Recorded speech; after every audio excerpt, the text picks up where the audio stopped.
Polsek Rapocini, Makassar pasca bom bunuh diri di Bandung, Jawa Barat. Personel yang bertugas melakukan pemeriksaan pada warga yang akan masuk. Tidak hanya sekali diperiksa, warga atau pelapor yang masuk ke dalam polsek juga diperiksa barang bawaan. Penambahan personel penjagaan dan patroli bermotor juga dilakukan. Polsek Rapocini merupakan polsek perlintasan pintu gerbang masuk ke kota Makassar dan keluar antar kabupaten.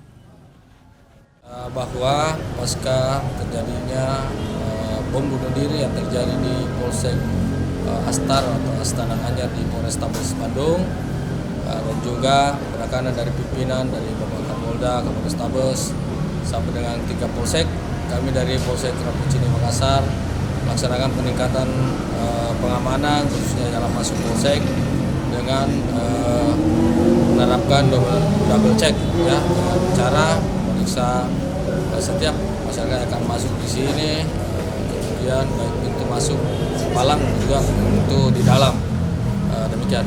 Untuk diketahui bahwa Polsek Rapocini Makassar ini merupakan daerah perbatasan antara Goa dengan masuk Makassar, merupakan jalan utama dari masyarakat yang dari daerah luar masuk ke kota Makassar, sehingga kami melakukan kegiatan pengamanan khususnya PAMAK.